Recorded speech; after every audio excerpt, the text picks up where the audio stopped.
Okay, good morning day student. बेटा आज के इस लेक्चर में हम लोग बात कर रहे हैं, हमारा जो नेक्स्ट टॉपिक है मानव तंत्रिका तंत्र। तंत्रिका तंत्र बेसिकली अगर हम लोग बात करें, अगर मैं आप लोगों को बताऊं तो आप लोग क्लास 10 से पढ़ते हुए आ रहे हो। तंत्रिका है क्या? नॉर्मली आप लोगों के जो वातावरण है, वातावरण में जो उद्दीपन है, उन उद्दीपनों को ग्रहण करता है, ठीक है, और उसे मस्तिष्क तक पहुंचाना, मस्तिष्क का उनके प्रति क्या करना, प्रतिक्रिया करना। तो इसमें कौन कौन सी रिएक्शन होती है? एक तो होती है क्रिया और एक क्या होती है, प्रतिक्रिया। हम लोगों के पास दो ही तो रिएक्शन होती है, ठीक है ना। तो मानव तंत्रिका तंत्र, अब तंत्रिका तंत्र का मीनिंग क्या है कि मनुष्य के शरीर में जो वातावरणीय उद्दीपन है उनको लाने और ले जाने के लिए एक तंत्र कार्य करता है, जिसे आप लोग क्या बोलते हैं, मानव तंत्रिका तंत्र, ठीक है।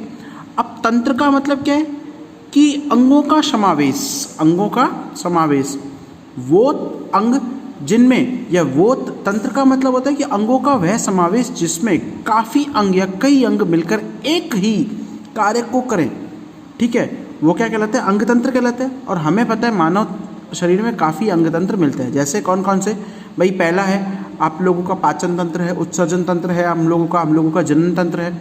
तो इस तरीके से बात करें, ठीक है। देखिए क्या कह रहे हैं, सभी बहुकोशिकीय जंतुओं में, जितने भी बहुकोशिकीय जंतु हैं उनमें ग्राही अंगों के द्वारा, ग्राही अंग मतलब जो अंग आप लोगों को संवेदनाएं देते हैं, ग्राही अंगों के द्वारा ग्रहण किए गए उद्दीपनों का अनुभव करने। ग्राही का मतलब क्या होता है? रिसेप्टर, यानी कि जो वातावरणीय उद्दीपनों को, किसको, वातावरणीय उद्दीपनों को ग्रहण करते हैं और ग्रहण करने के बाद उन्हें लाते हैं, ठीक है। अब देखो आगे लिख रहे हैं ना, उद्दीपन, उद्दीपन मतलब कोई भी ऐसी कंडीशन जो आप वातावरण से काम में ले रहे हो, उन्हें शरीर के विभिन्न भागों में संचरित करने तथा कार्यकारी अंगों के द्वारा, कार्यकारी मतलब जो काम में ले रहे हैं, कार्यकारी अंगों के द्वारा प्रतिक्रियाओं को कार्यान्वित करने वाले तंत्र। यानी भाई वातावरण से उद्दीपन लेके आ रहा है, मस्तिष्क तक लेके जा रहा है, और मस्तिष्क अपनी आज्ञा किनको दे रहा है? कार्यकारी, यानी कि फंक्शनिंग अंगों को दे रहा है, के द्वारा प्रतिक्रियाओं को कार्यान्वित मतलब पूरा करने वाले तंत्र। अथवा अब इसका दूसरा जो को क्या कह रहा है, शरीर के विभिन्न अंगों के समस्त कार्यों में, ठीक है। अब भाई अलग अलग अंग है, उनके अलग अलग काम है, समस्त कार्यों में संतुलन, संतुलन होता है कंट्रोल, और सामंजस्य, सामंजस्य का मतलब होता है कोऑर्डिनेशन, ये तालमेल बिठाना, ठीक है, बनाकर शरीर पर नियंत्रण करने वाले। ओके, तो तंत्रिका तंत्र का दूसरा काम क्या आ गया? एक तो भाई उद्दीपनों को ग्रहण करना और उनके प्रति प्रतिक्रियाएं देना। दूसरा क्या करना है? कार्यों का नियंत्रण करने वाला जो तंत्र है उसे आप लोग क्या बोलते हो? तंत्रिका तंत्र या नर्वस सिस्टम कहते हो, ठीक है, ठीक है। क्या बोलते हैं हम लोग? तंत्रिका तंत्र या नर्वस सिस्टम। इसमें कार्य करने वाली कोशिकाओं को तंत्रिका कोशिकाएं या न्यूरॉन्स कहा जाता है। जो कार्य करने वाली कोशिकाएं उन्हें क्या कहते हैं? तंत्रिका कोशिकाएं या न्यूरॉन्स। और ये न्यूरॉन्स जो हैं, तंत्रिका कोशिकाएं हैं, ये तंत्रिका तंत्र की क्रियात्मक इकाई भी है। क्रियात्मक मतलब मेन काम यही करती हैं, लाने और ले जाने का। इसका काम क्या है भाई? उद्दीपनों को ग्रहण करके लेके आना और उसकी प्रतिक्रियाओं को लेके जाना। तो काम कौन करता है? क्रियात्मक तंत्र में यही करती है, ठीक है। तो तंत्रिका कोशिकाएं कितने प्रकार की होती है? मैं अगर आप लोगों को यहाँ बताऊँ तो नॉर्मली जो तंत्रिका कोशिका है वो दो प्रकार की होती है। एक तो होती है ग्राही कोशिका, ठीक है, और एक होती है मोटर कोशिका, यानी कि कार्य कोशिका। ओके, ग्राही क्या करती है? उद्दीपनों को ग्रहण करके लेके आती है, और मोटर सेल क्या करती है? आप लोगों के उद्दीपनों को या जो क्रियाएं हैं मस्तिष्क से उन्हें कार्यकारी अंगों तक ले जाती हैं, ठीक है। अच्छा, तंत्रिका कोशिका को हम लोगों ने क्रियात्मक इकाई बोला। दूसरा तंत्रिका कोशिकाओं को अगर हम लोग बात करें तो उन्हें आप लोग क्या है? संरचनात्मक इकाई भी कहते हो। क्या बोलते हो बेटा? संरचनात्मक इकाई, ठीक है। क्लियर है ना? क्लियर है। अब आगे देखिएगा क्या कह रहा है ये तंत्रिका तंत्र के कार्यों की अगर हम लोग बात करें तंत्रिका तंत्र के, तो इसके कार्य क्या क्या हैं? ओके, सबसे पहली बात, कार्यों से पहले हम लोग बात करें एक तंत्रिका कोशिका के तंत्रिका का है साइटोन या के डेंड्राइट से, यानी कि तंत्रिका जो मेन बॉडी है उसके डेंड्राइट से दूसरी तंत्रिका के तंत्रिकाक्ष यानी कि एक्सॉन के द्वारा विशिष्ट संधि, संधि होती है बेटा जोड़। संधि क्या होता है? जोड़ के द्वारा जुड़े रहते हैं, जिसे आप लोग क्या बोलते हो? इस जोड़ को आप लोग क्या बोलते हो? सिनेप्सिस कहते हो। क्या कहते हो? सिनेप्सिस, ठीक है।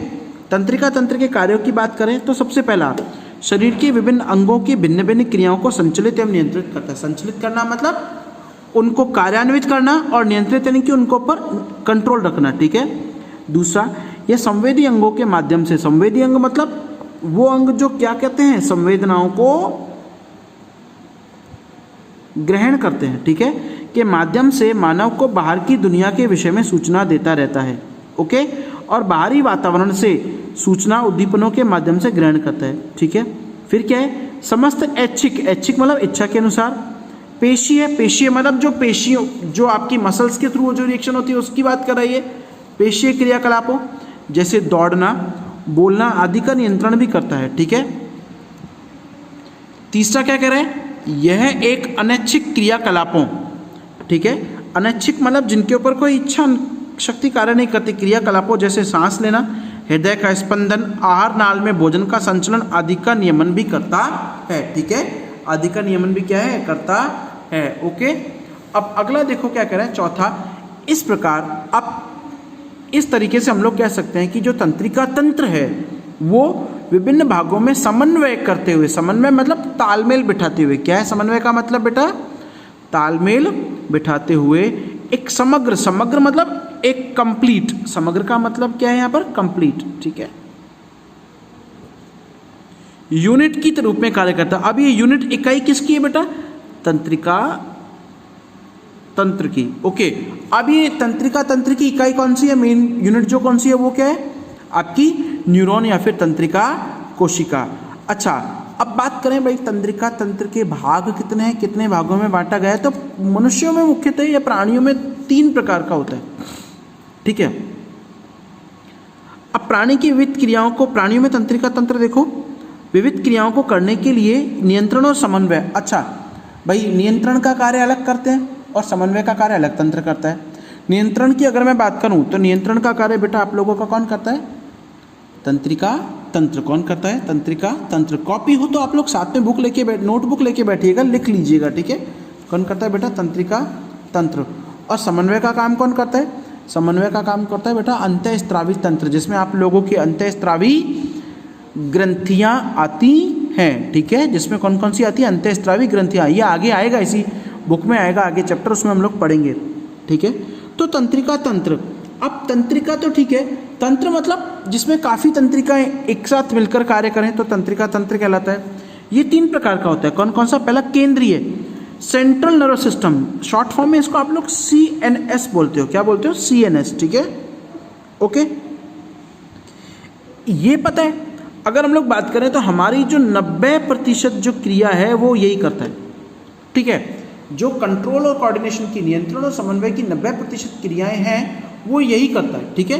तो केंद्रीय तंत्रिका तंत्र क्या कर रहा है, इस तंत्र के अंतर्गत सूचना पर कार्यवाही, सूचना मतलब जो आप लोगों का जो इन्फॉर्मेशन है, जो आप लोग उद्दीपन ले रहे हो उनके ऊपर कार्यवाही, सूचना को प्राप्त करना, उसके प्रति अनुक्रिया करना, ये इसी में की जाती है। और इस तंत्र के मुख्य भाग हैं बेटा मस्तिष्क और मेरुरज्जु। क्या है, मस्तिष्क, ब्रेन और स्पाइनल कॉर्ड। आई बात समझ में, हम लोगों को ये दोनों डिटेल में पढ़ने हैं। ओके, अगला आता है परिधीय तंत्रिका तंत्र। इसमें मस्तिष्क से निकलने वाली क्रेनियल तंत्रिका है, क्रेनियल मतलब जो मस्तिष्क से निकलने वाली है, याद रखना ये शब्द, और मेरुरज्जु से निकलने वाली स्पाइनल तंत्रिकाएं आती हैं। ओके, स्वायत्त तंत्रिका तंत्र, अच्छा इसको शॉर्ट फॉर्म में PNS बोलते हो, और स्वायत्त तंत्रिका तंत्र को ऑटोनोमस नर्वस सिस्टम ANS बोलते हो, ठीक है, क्लियर है।